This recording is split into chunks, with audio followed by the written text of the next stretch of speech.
أعوذ بالله من الشيطان الرجيم. بسم الله الرحمن الرحيم. أولم ير الذين كفروا أن السماوات والأرض كانتا رتقا ففتقناهما وجعلنا من الماء كل شيء حي أفلا يؤمنون وجعلنا في الأرض رواسي أن تميد بهم وجعلنا فيها فجاجا سبلا لعلهم يهتدون وجعلنا السماء سقفا محفوظا وهم عن آياتها معرضون وهو الذي خلق الليل والنهار والشمس والقمر كل في فلك يسبحون وما جعلنا لبشر من قبلك وعلیکم السلام. الخلد فإن مت فهم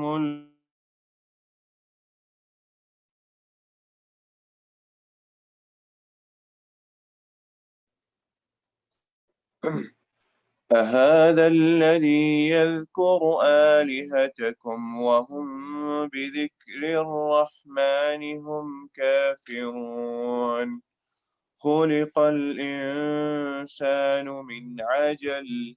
سأريكم آياتي فلا تستعجلون ويقولون متى هذا الوعد إن كنتم صادقين لو يعلم الذين كفروا حين لا يكفون عن وجوههم النار ولا عن ظهورهم ولا هم ينصرون بل تأتيهم بغتة فتبهتهم فلا يستطيعون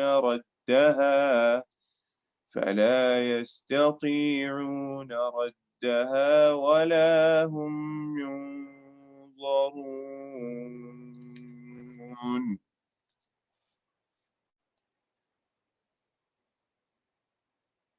الحمد لله وحده والصلاة والسلام على نبي لا نبي بعده اولم یر الذین کفروا، کیا نہیں غور کیا کافر لوگوں نے، یا کیا نہیں دیکھا کافر لوگوں نے، ان السماوات والارض، بے شک آسمان اور زمین، کانتا رتقن، دونوں آپس میں ملے ہوئے تھے، ففتقناہما، ہم نے ان کو الگ کیا، وجعلنا من الماء کل شیء حی، اور ہم نے ہر چیز کو پانی سے پیدا کیا، افلا یؤمنون، کیا یہ لوگ ایمان نہیں لائیں گے۔ اس آیت سے آگے اللہ تعالیٰ نے توحید کے دلائل شروع کیے ہیں۔ اللہ فرماتے ہیں کہ یہ زمین و آسمان ابتدا میں دونوں ایک ہی چیز تھے، اور ہم نے دونوں کو علیحدہ کیا اور پھر ان سے زمین اور آسمان بنائے۔ ایک مفہوم اور بھی مفسرین نے لکھا ہے، وہ یہ ہے کہ رتقن کا معنی بند ہونا ہے،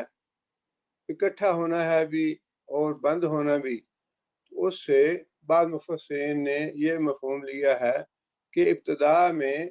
آسمان بھی بند تھا، مطلب یہ کہ آسمان سے بارش نازل نہیں ہوتی تھی، اور زمین بھی بند تھی، زمین سے کوئی چیز پیدا نہیں ہوتی تھی، اور ہم نے بعد میں اپنے حکم سے آسمان سے بارش برسانی بھی شروع کر دی اور زمین سے نباتات اگانے بھی شروع کر دی۔ یہ دونوں مفہوم مفسرین نے لکھے ہیں، لیکن اس میں توحید کی دلیل ہے کہ جو کچھ بھی ہے یہ آسمان اور زمین ہم نے بنائے، یا ان سے آسمانوں سے بارش برسانی ہم نے شروع کی، زمین سے نباتات اگانی ہم نے شروع کی، تو یہ توحید کی دلیل ہے کہ اللہ تعالیٰ کے علاوہ کوئی دوسری ذات نہیں ہے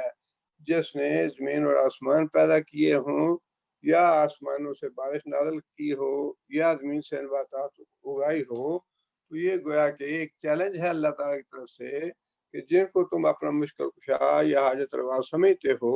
ان میں سے کوئی ایسا ہے جس نے یہ کام کیا ہو۔ افلا یؤمنون، اس کے باوجود کیا یہ لوگ ایمان نہیں لائیں گے؟ من الماء کل شیء، نہائی سے مراد یہ ہے کہ ہر وہ چیز جو نشو و نما پاتی ہے، جس میں جاندار جتنے بھی مخلوق ہے وہ بھی شامل ہے، اور نباتات جو آہستہ آہستہ بڑھتی ہے، یہ دونوں چیزیں شامل ہیں کہ ان دونوں چیزوں کی تخلیق میں پانی جو ہے وہ بنیادی عنصر ہے،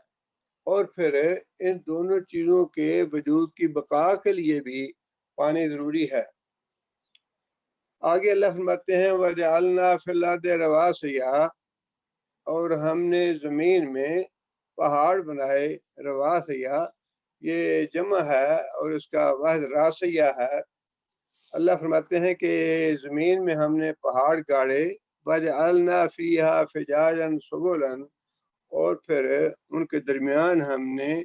بڑے کشادہ راستے بنائے، لعلہم یہتدون، تاکہ لوگ ہدایت حاصل کریں۔ پہاڑ بنانے کا مقصد یہاں اللہ نے بتایا ہے ان تمید بہم، کہ کہیں ایسے نہ ہو کہ زمین لڑک جائے اور لوگ اس پہ سکون کے ساتھ اور راحت کے ساتھ زندگی بسر نہ کر سکیں۔ یہ بھی گویا کہ اللہ تعالیٰ نے اپنا احسان بھی جتلایا ہے، اور اس میں توحید کی دلیل بھی دی ہے اللہ تعالیٰ نے کہ یہ پہاڑ ہم نے گاڑے ہیں۔ اگر یہ پہاڑ نہ ہوتے تو زمین ہر وقت لرزتی رہتی یا زلزلے آتے رہتے، اور انسانی زندگی اس زمین پہ ممکن نہ ہوتی۔ یہ اللہ تعالیٰ کی حکمت ہے کہ اللہ تعالیٰ نے اتنے بڑے بڑے پہاڑ گاڑ کے زمین کو ساکن کر دیا ہے تاکہ لوگ آرام سے اس زمین پہ زندگی بسر کر سکیں۔ اور اللہ تعالیٰ کی اس نعمت اور احسان کا اندازہ اس وقت ہوتا ہے کہ جب چند سیکنڈوں کے لیے زلزلہ وغیرہ آتا ہے، تو اس وقت انسان کو ہوش و واس بھی قائم نہیں رہتے، سارے انسان اچانک ایسے مبہوت ہو جاتے ہیں، بدحواس ہو جاتے ہیں۔ اور اگر خدا نخواستہ اللہ تعالیٰ نے یہ پہاڑ گاڑ کے اس زمین کو پرسکون نہ بنایا ہوتا تو انسانوں کی زندگی کس قدر خوف زدہ اور ہیبت زدہ ہوتی۔ اس لیے اللہ تعالیٰ نے یہ بھی توحید کے طور پہ دلیل ارشاد فرمائی ہے، لعلہم یہتدون، شاید کہ لوگ ہدایت پائیں۔ یہاں ہدایت کا لفظ جو ہے ذومانی ہے، جس کا مطلب یہ ہے دونوں اس سے معنی مراد ہو سکتے ہیں۔ ایک تو ہدایت کا راستہ بھی مراد لیا جا سکتا ہے، اور دوسرا یہ بھی کہ جو پہاڑ اللہ نے گاڑے ہیں ان کے درمیان اللہ تعالیٰ نے کھلے کھلے راستے بنا دیے ہیں، وادیاں بنا دی ہیں، درے بنا دیے ہیں، جن سے انسان راستہ بنا کے گزر جاتا ہے، ایک جگہ سے دوسرے مقام پہ پہنچتا ہے، رہنمائی حاصل کرتا ہے۔ یہتدون جو ہے یہ اللہ تعالیٰ نے دونوں طرح سے استعمال فرمایا کہ اس سے انسانوں کو اگر غور کریں اور فکر کریں تو اس سے اللہ تعالیٰ کی توحید کی طرف ہدایت بھی مل سکتی ہے، اور اگر دوسرے معنوں میں لیا جائے تو اس کا مطلب یہ ہوگا کہ پہاڑوں کے درمیان اللہ تعالیٰ نے وادیاں بنائی ہیں، درے بنائے ہیں، کھلے راستے بنا دیے ہیں تاکہ لوگ ان میں سفر کر سکیں، ایک مقام سے دوسرے مقام تک جا سکیں، اور ان کے درمیان یہ پہاڑ جو ہے رکاوٹ نہ بنے۔ آگے اللہ فرماتے ہیں وَجَعَلْنَا السَّمَاءَ سَقْفًا مَحْفُوظًا، اور ہم نے آسمان کو محفوظ چھت بنایا۔ ان ساری آیتوں میں ایک بات آپ نوٹ کر رہے ہوں گے کہ اللہ تعالیٰ نے ان سارے کاموں کی نسبت اپنی طرف کی ہے. ففتقنا، ہم نے ان کو علیحدہ کیا. وجعلنا، اور ہم نے بنایا زمین میں پہاڑ. وجعلنا السماء، اور ہم نے بنایا آسمان. سقفا محفوظا، محفوظ چھت. مطلب یہ ہے کہ اللہ تعالیٰ نے ایک طرح سے یہ چیلنج کیا ہے کہ یہ سارے کام میں نے کیا ہے، اگر کوئی اور ہے یہ کام کرنے والا تو وہ بتائے کون ہے. اللہ تعالیٰ نے ان سارے کاموں کی نسبت اپنی طرف کی ہے کہ یہ سارے کام میں نے کیے ہیں. وجعلنا، اور ہم نے بنایا آسمان کو سقفا محفوظا، محفوظ چھت. محفوظ چھت جو ہے وہ ہر اعتبار سے ہے کہ وہ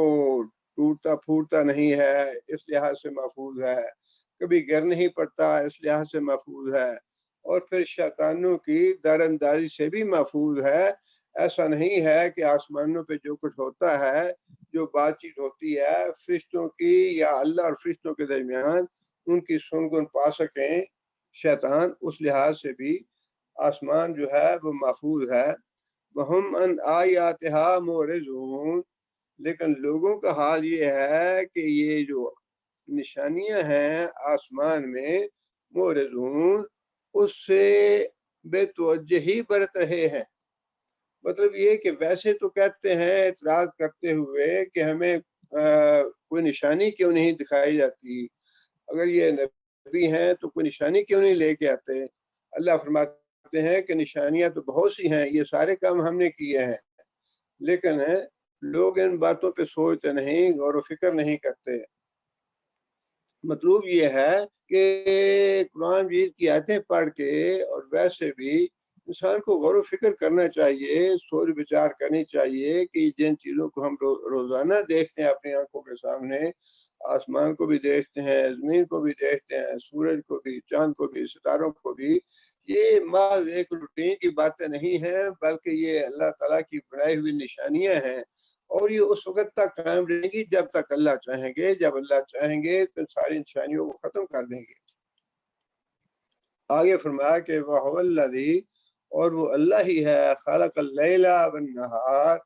جس نے رات اور دن پیدا کیے، والشمس والقمر، سورج اور چاند پیدا کیے، کل فی فلک یسبحون، ایک اپنے اپنے دائرے میں چل رہا ہے. مطلب یہ کہ یہ سارا جو نظام ہے، کل سے مراد صرف سورج اور چاند ہی نہیں ہے، بلکہ سورج اور چاند کے علاوہ جتنے بھی تارے ہیں، سیارے ہیں، یا جتنے بھی اور چیزیں ہیں آسمان میں، وہ ساری کی ساری ایک دائرے میں گردش کر رہی ہیں اللہ تعالیٰ کے حکم. جس کا مطلب یہ ہے کہ یہ سارا نظام جو ہے یہ اللہ تعالیٰ کے حکم سے قائم ہے، اللہ کے حکم سے ہی یہ پیدا ہوا، اللہ کے حکم سے ہی قائم ہے. اور جب تک اللہ تعالیٰ کا حکم رہے گا یہ چیزیں قائم رہیں گی. جب اللہ کا امر آئے گا تو یہ ساری چیزیں ختم ہو جائیں گی. یہ سارے اللہ تعالیٰ نے توحید کے حق میں دلائل دیے ہیں. آگے پھر اللہ تعالیٰ نے کفار مکہ کے بعض اعتراضات کا جواب دیا ہے. ایک بات تو یہ تھی، کفار مکہ پریشان تھے نبی صلی اللہ علیہ وسلم کے بڑھتے ہوئے ساتھیوں کی وجہ سے. خاص طور پہ جب ہجرت حبشہ ہو گئی تو کوئی گھر ایسا نہیں تھا جس میں سے کوئی نہ کوئی ایک آدھ فرد جو ہے وہ ہجرت کر کے چلا گیا ہو. اور اس وقت کفار مکہ جو تھے ان کا ماتھا جو ہے وہ ٹھنکا کہ یہ معاملہ جو ہے آہستہ آہستہ بڑھتا جا رہا ہے. کوئی گھر ایسا نہیں جہاں ان کے نقطہ نظر کے مطابق یہ فتنہ داخل نہ ہو گیا ہو. وہ یہ سمجھتے تھے کہ محمد صلی اللہ علیہ وسلم نے ہمیں برباد کر دیا ہے، ہمارے گھروں کو برباد کر دیا ہے، ہمارے خاندانوں کو توڑ پھوڑ دیا ہے، ہمارے درمیان لڑائی پیدا کر دی ہے، یہ فتنہ پیدا کر دیا ہے محمد صلی اللہ علیہ وسلم نے. کیونکہ وہ اس چیز کا مقابلہ نہیں کر پا رہے تھے، اس لیے ان کی تمنا یہ تھی، وہ بد دعائیں دیتے تھے، کافر اور ان کی عورتیں بھی اور مرد بھی اور بوڑھے بھی بد دعائیں دیتے تھے کہ کاش محمد صلی اللہ علیہ وسلم کو موت آ جائے تو ہمیں اس مصیبت سے ہماری جان چھوٹ جائے۔ آگے اللہ تعالیٰ نے ان کی اس تمنا کا جواب دیا ہے کہ محمد صلی اللہ علیہ وسلم کی موت واقع ہو جائے تو یہ جو لڑائی گھر گھر پڑی ہے اور یہ جو مصیبت ہمارے سر پہ آ گئی ہے، ہمارے گھر برباد ہو رہے ہیں، یہ سلسلہ ختم ہو جائے گا۔ اللہ تعالیٰ فرماتے ہیں وَمَا جَعَلْنَا لِبَشَرٍ مِّن قَبْلِكَ الْخُلْدَ، ہم نے اے محمد صلی اللہ علیہ وسلم، مخاطب محمد صلی اللہ علیہ وسلم ہیں، لیکن جواب ہے کفار مکہ کے ان باتوں کا، ہم نے نہیں بنایا کسی بشر کو تجھ سے پہلے ہمیشگی والا، یعنی تجھ سے پہلے کسی بھی نبی کو ہم نے ہمیشہ کی زندگی عطا نہیں کی، مرنا تو ہے ہی، سب کی موت واقع ہونے والی ہے۔ یہ کوئی انہونی بات نہیں ہوگی کہ محمد صلی اللہ علیہ وسلم جو ہیں وہ نبی تھے تو یہ فوت کیوں ہو گیا ہے، جتنے بھی انبیاء آئے انہوں نے فوت ہونا ہی ہونا ہے۔ یہ اللہ کا قاعدہ اور کلیہ نہیں ہے کہ اگر کوئی نبی ہے تو اس کو موت نہیں آئے گی۔ اللہ نے فرمایا کہ تو اس سے پہلے بھی جتنے نبی آئے تھے وہ ان کو بھی ہم نے ہمیشہ کی زندگی عطا نہیں کی۔ آیت کے پہلے حصے سے یہ بات بھی واضح ہو رہی ہے کہ یہ آیت اللہ تعالیٰ نے نبی صلی اللہ علیہ وسلم کو مخاطب کر کے فرمائی ہے، اور اس میں نبی صلی اللہ علیہ وسلم کے لیے اللہ تعالیٰ نے بشر کا لفظ استعمال فرمایا ہے۔ وَمَا جَعَلْنَا لِبَشَرٍ مِّن قَبْلِكَ، اے محمد صلی اللہ علیہ وسلم، ہم نے تجھ سے پہلے بھی جتنے بشر آئے، مراد ہے نبی، ان کو ہمیشہ کی زندگی نہیں دی، جس کا مطلب یہ ہے کہ خود نبی صلی اللہ علیہ وسلم بھی بشر تھے، اور نبی صلی اللہ علیہ وسلم سے پہلے بھی جتنے انبیاء آئے وہ بھی سارے کے سارے بشر ہی تھے۔ أَفَإِن مِتَّ فَهُمُ الْخَالِدُونَ، أَفَإِن مِتَّ، کیا اگر تجھے موت آ جائے، فَهُمُ الْخَالِدُونَ، تو یہ کافر کیا ان کو یہ زندہ رہیں گے ہمیشہ ہمیشہ کے لیے؟ اس میں بڑے واضح تو ایک تو ان کا جواب دے دیا اللہ تعالیٰ نے کہ کیا تم یہ سمجھتے ہو کہ محمد صلی اللہ علیہ وسلم کی موت آ جائے گی تو یہ دین کا جو پیغام ہے یا توحید کا پیغام ہے یہ رک جائے گا، اور اگر محمد صلی اللہ علیہ وسلم کو موت آنی ہے تو کیا تم ہمیشہ کی زندگی پاؤ گے؟ تمہیں بھی مرنا ہے۔ اس میں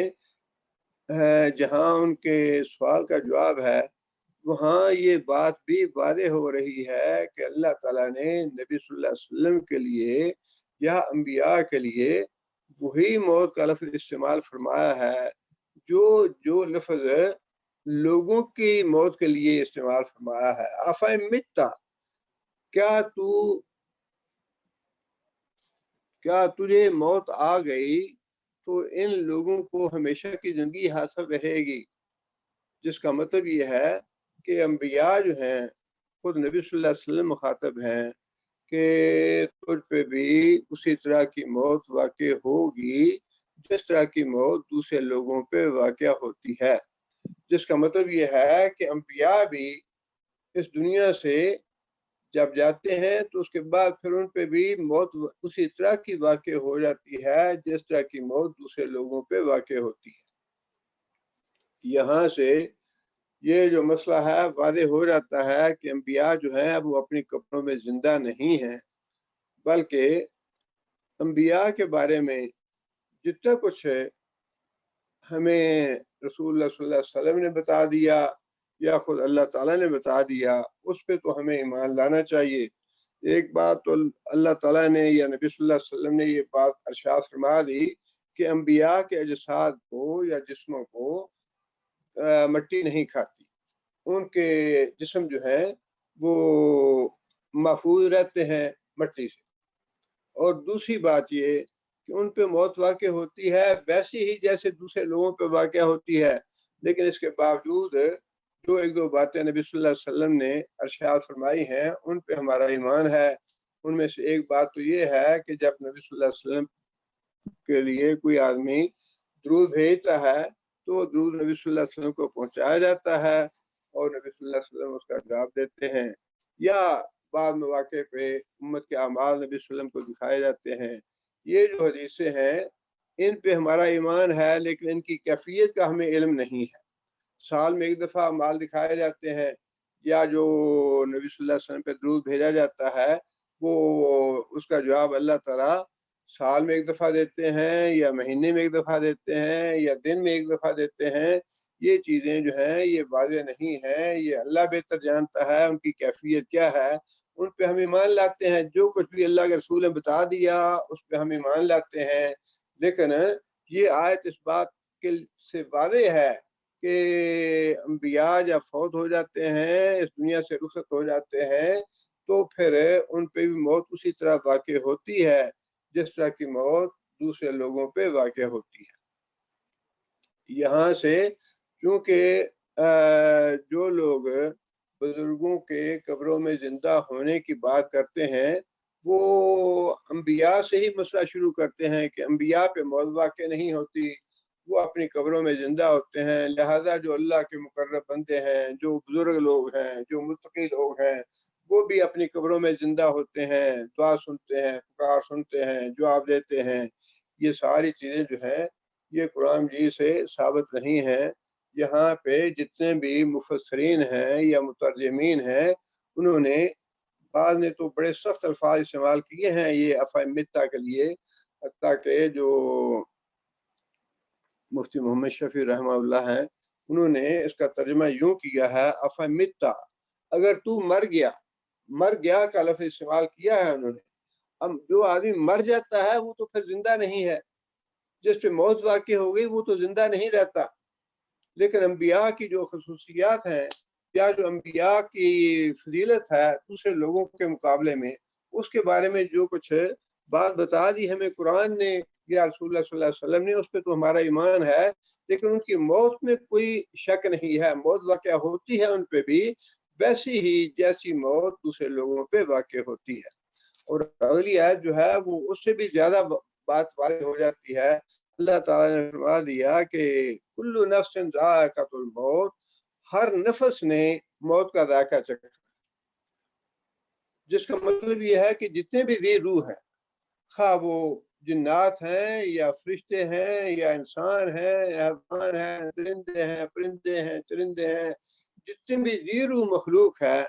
سوائے اللہ تعالیٰ کی ذات کے، کل من علیہ فان یبقى وجہ ربک ذو الجلال والاکرام، اللہ تعالیٰ کی ذات کے علاوہ باقی جتنے بھی ذی روح ہیں ان سب پہ موت واقع ہونے والی ہے۔ کل نفس ذائقۃ الموت، ہر نفس کو، اور انبیاء جو ہیں وہ بھی نفس میں شامل ہیں، وہ اس سے الگ نہیں ہیں۔ اس لیے انبیاء کی یا بزرگوں کی اموات ہے ان کے لیے موت کا لفظ استعمال کرنا نہ تو یہ گستاخی کی بات ہے نہ بے ادبی کی بات ہے، بلکہ یہ لفظ قرآن مجید نے خود استعمال کیا ہے، اس لیے ان کے لیے موت کا لفظ استعمال کرنا قطعاً بے ادبی اور گستاخی نہیں ہے۔ بعض لوگ جو ہیں وہ بزرگوں کے لیے یا انبیاء کے لیے کہتے ہیں پردے کا لفظ فرمانا چاہیے، کرنا چاہیے کہ بزرگ پردہ کرتے ہیں، بزرگ مرتے نہیں ہیں، یا انبیاء پردہ کرتے ہیں مرتے نہیں ہیں۔ اور بعض بزرگوں نے خود کہا کہ ہم جگہ بدلتے ہیں یا انتقال کرتے ہیں، مرتے نہیں ہیں، اس دنیا سے اگلی دنیا میں انتقال ہوتا ہے، ہماری تبدیلی ہوتی ہے، ہم چلے جاتے ہیں وہاں پہ، لیکن موت ہم پہ واقع نہیں ہوتی۔ یہ بالکل غلط عقیدہ ہے، بالکل باطل بات ہے، اس لیے کہ اللہ تعالیٰ نے جتنے بھی ذی روح ہیں سب کے بارے میں یہ بات ارشاد فرمائی کہ کل نفس ذائقۃ الموت، کہ ہر نفس نے موت کا ذائقہ چکھنا ہے۔ یہاں ایک اور بات بھی بعض مفسرین نے لکھی ہے اور وہ بات بالکل درست ہے کہ ذائقہ جو ہے، ٹیسٹ، وہ ہر چیز کا جس طرح الگ الگ ہے اور انسان محسوس کرتا ہے، اسی طرح موت کا بھی ذائقہ جو ہے وہ ہر آدمی الگ الگ محسوس کرے گا، جیسے اس کے اعمال ہوں گے ویسا ہی اس کی موت کا ذائقہ ہوگا۔ بعض لوگوں کی موت کا ذائقہ جو ہے وہ نہایت ہی تلخ اور کڑوا ہوگا، بعض لوگوں کا آپ یوں کہہ لیں کہ پھیکا ہوگا، نہ کڑوا ہوگا نہ میٹھا ہوگا۔ بعض لوگ جو ہیں ان کی موت کا ذائقہ جو ہے وہ میٹھا ہوگا اور بڑی آسانی کے ساتھ وہ اس دنیا سے چلے جائیں گے۔ قرآن مجید میں بھی اللہ تعالیٰ نے یہ بات ارشاد فرمائی ہے والنازعات غرقا، کہ بعض لوگوں کی روح جو ہے وہ فرشتے ان کے جسم میں غرق ہو کے کھینچتے ہیں اور بڑی سختی کے ساتھ نکالتے ہیں، حالانکہ ان کی روح جو ہے وہ نکلنا نہیں چاہتی، لیکن کھینچ کے نکالتے ہیں۔ اور اس کی مثال بھی دی نبی صلی اللہ علیہ وسلم نے کہ جس طرح ایک سوراخ ہو لوہے کی کانٹے دار اور اس پہ گیلی روئی ہو اور اس روئی سے اس کانٹے دار سوراخ کو نکالنا ہو، تو جس شدت کے ساتھ کھینچ کے اس کو نکالا جائے گا، بالکل ایسے ہی بعض لوگوں کی جو جان ہے فرشتے کھینچ کے نکالتے ہیں اور بڑی تکلیف ہوتی ہے انہیں۔ اور اس کے ساتھ ہی اگلی آیت میں اللہ تعالیٰ نے یہ بات ارشاد فرمائی وَالنَّاشِطَاتِ نَشْطًا، بعض لوگوں کی جان جو ہے وہ اس طرح نکالی جاتی ہے کہ بڑی آسانی کے ساتھ نکل جاتی ہے، جیسا پانی کی مشک ہے اور اس کا منہ کھول دیا جائے اور بڑی آسانی سے پانی جو ہے اس سے بہہ جاتا ہے، اس طرح بعض لوگوں کی جان جو ہے وہ نکل جاتی ہے۔ حضرت عائشہ رضی اللہ تعالیٰ نے کے سامنے نبی صلی اللہ علیہ وسلم نے یہ بات ارشاد فرمائی کہ جو آدمی اللہ سے ملنا چاہتا ہے یا ملنے کی تمنا رکھتا ہے، اللہ بھی اس سے ملنے کی تمنا رکھتا ہے یا آرزو رکھتا ہے، اور جو آدمی اللہ سے ملنے کی تمنا اور آرزو نہیں رکھتا، اللہ بھی اس سے ملنے کی آرزو اور تمنا نہیں رکھتا۔ تو حضرت عائشہ رضی اللہ تعالیٰ نے یہ بات کہی کہ یا رسول اللہ، یہ جو موت آنی ہے اس اللہ سے جو ملاقات ہے وہ تو موت کے بعد ہے، اور موت تو ایسی چیز ہے جس کو کوئی بھی آدمی پسند نہیں کرتا، موت کی سختی سے ہر آدمی ڈرتا ہے۔ تو نبی صلی اللہ علیہ وسلم نے یہ بات ارشاد فرمائی کہ موت کی سختی تو بالکل ہے اپنی جگہ پہ، لیکن موت کے وقت جو آدمی مومن ہے اس کو جنت کی نعمتیں یاد دلائی جاتی ہیں، اللہ تعالیٰ کی طرف سے سلامتی بھیجی جاتی ہے، اور وہ اس آدمی کی توجہ اس دنیا کے بجائے آخرت کی طرف ہو جاتی ہے، اور وہ پھر تمنا کرتا ہے کہ ٹھیک ہے میں جلدی جلدی اس دنیا سے رخصت ہو جاؤں اور جنت کی نعمتیں حاصل کروں۔ لیکن اس کے مقابلے میں کافر کی جب موت ہوتی ہے تو فرشتے اس کو ڈانٹ ڈپٹ کرتے ہیں، اللہ کے غضب کی اس کو معاہدہ سناتے ہیں، تو وہ پھر جانا نہیں چاہتا دنیا سے۔ یہ ہے مطلب اس حدیث کا کہ جو لوگ آرزو رکھتے ہیں اللہ سے ملنے کی، اللہ بھی ان سے آرزو رکھتا ہے ملنے کی، اور جو لوگ اللہ سے ملنے کی آرزو تمنا نہیں رکھتے، اللہ بھی ان سے ملنے کی آرزو اور تمنا نہیں رکھتے۔ وہ مطلب یہ ہے کہ انسان کا جو مرنے کا وقت ہے اسی وقت اس کو موت کے ذائقے سے پتہ چل جاتا ہے کہ دنیا میں اس نے کیا کمایا تھا، کیا کیا تھا، کیا کھویا ہے اس نے، اور اس دنیا سے جب ہو رہا ہے تو وہ کس حیثیت سے رخصت ہو رہا ہے، اللہ تعالیٰ کے مہمان کی حیثیت سے جا رہا ہے اس دنیا سے، یا اللہ تعالیٰ کے قیدی بن کے اس دنیا سے جا رہا ہے۔ آگے اللہ فرماتے ہیں، اب یہ تو جواب تھا کافروں کی اس بات کا کہ محمد صلی اللہ علیہ وسلم جب مر جائیں گے یا ان پہ موت واقع ہو جائے گی تو پھر ہماری جان چھوٹ جائے گی، اور یہ فتنہ، لڑائی جھگڑے اور یہ جو مصیبت ہمارے اوپر آئی ہے یہ ختم ہو جائے گی۔ اس کا جواب دیا اللہ تعالیٰ نے۔ آگے اللہ تعالیٰ نے اس سے ریلیٹڈ جواب ہی دیا ہے، بات ارشاد فرمائی ہے، اور وہ یہ ہے وَنَبْلُوكُمْ بِالشَّرِّ وَالْخَيْرِ فِتْنَةً وَإِلَيْنَا تُرْجَعُونَ، اور یہ جو تم سمجھتے ہو کہ ہمارے پاس سرداریاں ہیں، ہمارے پاس مال دولت ہے بہت، ہم خوشحال ہیں، اور یہ مسلمان جو ہیں یہ تو بڑی تنگی کی حالت میں ہیں، بڑی مصیبت میں پڑے ہوئے ہیں، ان کو ہم نے بڑا جکڑ رکھا ہے اور ان کو ہم نے بڑا تنگ کیا ہوا ہے۔ اس کا جواب اللہ نے دے دیا کہ یہ مت سمجھو کہ اگر مسلمانوں پہ آج بدحالی ہے یا یہ بے کس ہیں یا یہ تم سے تنگ ہیں اور ان پہ مصائب اور آرام تم نے ڈالے ہوئے ہیں اور تم آج خوشحال ہو، تمہارے پاس مال اور دولت ہے، تمہارے پاس سرداریاں ہیں، وہ اس سے یہ مت سمجھو کہ تم اللہ کے چہتے ہو، اور یہ مسلمان جو ہیں ان پہ مصائب و آلام آئے ہوئے ہیں تو یہ اللہ ان سے ناراض ہے۔ یہ بات نہیں ہے، بلکہ اصل بات یہ ہے کہ اللہ کا ایک قانون ہے، اور اللہ تعالیٰ نے اپنی مصلحت اور حکمت کی وجہ سے نبلوکم، تمہیں آزمانے کے لیے، بالشر والخیر، اچھے اور برے حالات سے میں تم کو مبتلا کیا ہوا ہے، یا اچھے اور برے حالات سے تمہیں سابقہ پیش آتا ہے تاکہ اللہ تم کو آزمائے، لیکن بالآخر ہونا یہ ہے کہ وَإِلَيْنَا تُرْجَعُونَ، کہ تم ہمارے پاس آؤ گے پلٹ کے، اور پھر ہم تم سے اس خوشحالی کا، ان سرداریوں کا اور اس دنیا کے مال دولت کا حساب لے لیں گے. وہ معاملہ بعد میں تمہیں پتہ چلے گا کہ میں جو شرم مکانن کس کا تھا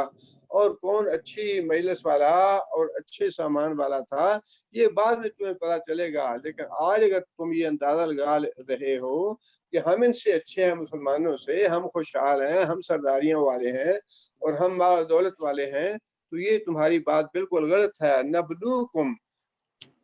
یہ ہم نے تمہیں آزمانے کے لیے اچھے اور برے حالات سے میں مبتلا کیا ہے، لیکن بالآخر تمہیں ہماری طرف پلٹ کے آنا ہوگا اور ہم ان ساری چیزوں کا حساب لے لیں گے جن کو ہم نے دنیا میں تنگی ترشی دی ہے، یا جن پہ بیماریاں آئی ہیں، یا جو مصیبت میں مبتلا ہے دین کی وجہ سے، اسلام کی وجہ سے، ان کو ہم کمپنسیٹ کر دیں گے، ان کو ہم جزا دیں گے، ان کو ہم انعامات سے نوازیں گے، ان کو ہم جنت میں بھیج دیں گے.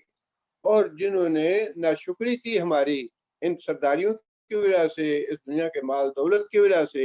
اس دنیا کی خوشحالی کی وجہ سے، ان کو ہم جہنم کے عذاب میں مبتلا کر کے ان کا بھی معاملہ برابر کر دیں. یہ جواب دیا اللہ تعالیٰ نے ان کے جو اعتراضات تھے، جو ان کی غلط فہمیاں تھیں. اللہ تعالیٰ سے دعا ہے کہ اللہ تعالیٰ ہمیں نیک عمل کرنے کی توفیق عطا فرمائے، اور جو کچھ ہم پڑھتے ہیں، جو کچھ سنتے ہیں یا سناتے ہیں، مطلوب یہ ہے، یہ بار بار جو اللہ تعالیٰ فرما رہے ہیں نا کہ مورزون کہ لوگ توجہ نہیں کرتے. مطلوب یہ ہے کہ غور و فکر کیا جائے، سوچ و بچار کیا جائے ان باتوں پہ، اور سوچ و بچار کرنے سے، غور و فکر کرنے سے ہی انسان صحیح نتیجے پہ پہنچ سکتا ہے. اللہ تعالیٰ ہمیں اس کی توفیق عطا فرمائے. سبحان ربک رب العزت عما یصفون وسلام المرسلین.